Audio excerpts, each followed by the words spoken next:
Next up in the Heat Check series is UConn shooting guard Jordan Hawkins, who saw a pretty substantial rise following a March Madness run and national tournament win. Hawkins, I believe, is actually the first sophomore I've covered in the Heat Check series thus far.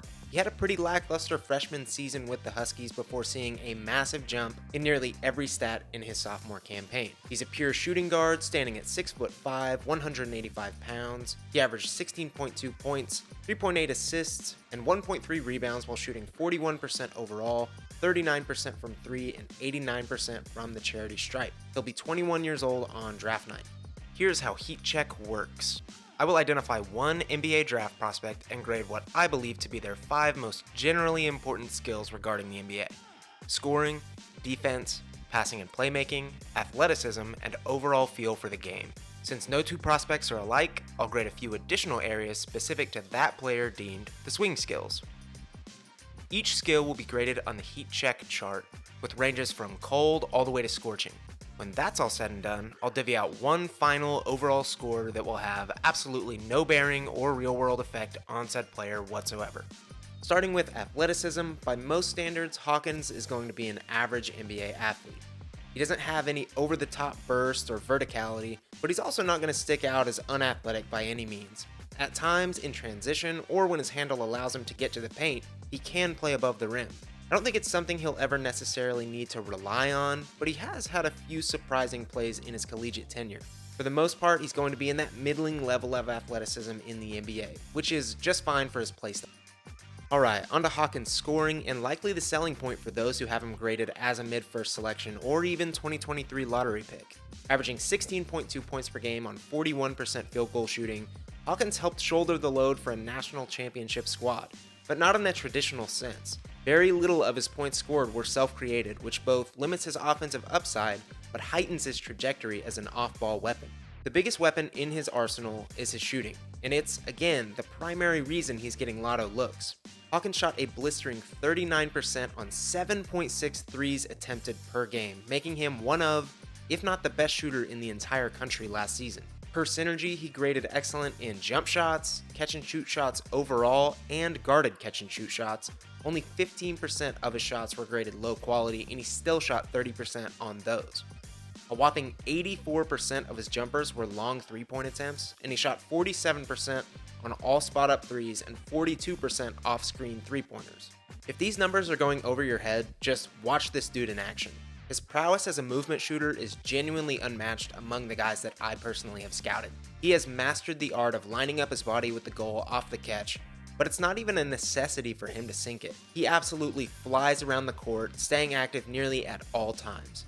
There's movement shooting, and then there's this. He is fully aware that even a minute change of pace, direction, or a defender misstep can grant him the necessary space to get a shot off. And it's not just off screens, he has got the full three-point package at his disposal. Sidesteps, handoffs, transition buckets, you name it. Defenders are going to have to stick to him like glue, and it is going to create a ton of space for his team.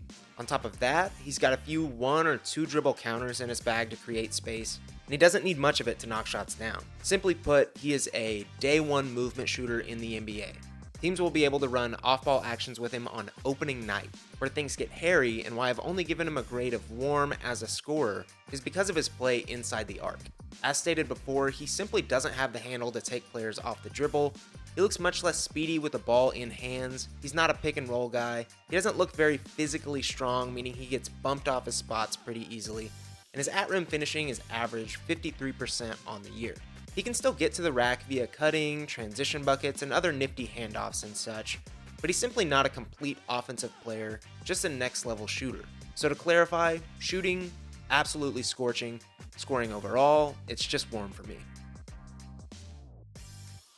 Defensively, I'm feeling warm on Jordan Hawkins. I think he's close to being a lock as a wash in the NBA and has real potential as a plus defender down the line. Both on and off ball, he made great strides in year 2 at UConn towards being a legitimate defensive piece. Predictably, all those same offensive traits carry over here. Starting with the positives, he's lightning quick and has impeccable footwork, meaning his on-ball defense, rotations, and ability to stick to the opposition translates well. Conversely, his strength can be a real issue, and likely especially so at the next level. He's not going to be some multiple position type defender, rather he'll guard a pretty specific archetype, but at least one that's usually on the floor. On ball, there's these bits and pieces he showed in year 2 of truly smothering point of attack defense. I'm skeptical that's going to be the case too much in the NBA just due to the massive size and talent gap, but it's intriguing nonetheless. I'm genuinely unsure how often it's going to come into play at the next level, but he's got pretty decent timing as a shot blocker. He obviously looks lengthier, so maybe this is a replicable thing in the future. He's not an adept defensive playmaker though, just 0.7 steals and 0.5 blocks at the college level in his sophomore season. But that's not a massive issue as long as he can stay locked in as a team defender, just generally making life harder for opposing guards. Being pesky is going to be the name of the game for Hawkins defensively. Feeling cool on Hawkins' passing and playmaking. Outside of expanding his scoring in general, passing and playmaking is likely the #1 improvement point for Hawkins to emerge as anything more than a shooter. As a passer, I think he does a fine job of keeping the ball moving and hitting the open man, but he's far removed from that upper tier of passers. In tandem with his on-ball offense needing some work, he's simply not in position to function as a playmaker too often. He finished his sophomore season with a 45-48 assist-to-turnover ratio, not amazing, and I can't imagine his playmaking chops would stand out with more opportunity either. Passing and playmaking won't be a big part of his NBA role. If he can tighten the screws as a connective passer, he'll be just fine. Similarly to his offensive game, Hawkins' overall feel for the game is a little more niche but still very much there, earning a hot grade from me. You don't become this potent of an off-ball weapon or movement shooter without it.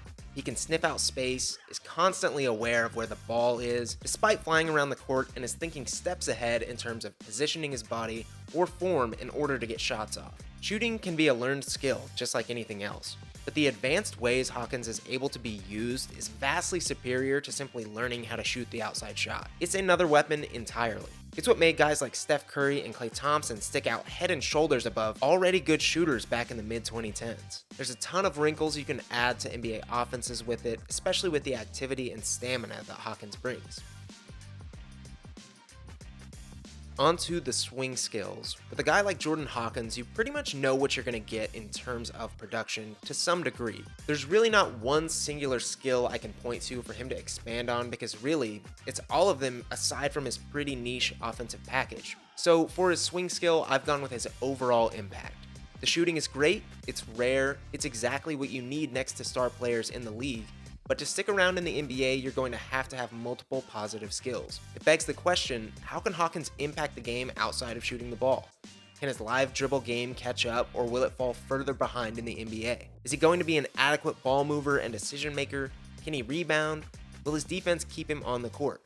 There's plenty of questions surrounding Hawkins, many I don't have the answer to, but his enormous growth from year 1 to 2 in college at least gives me reason enough to believe he's not a finished product and can continue to develop his game from here on out.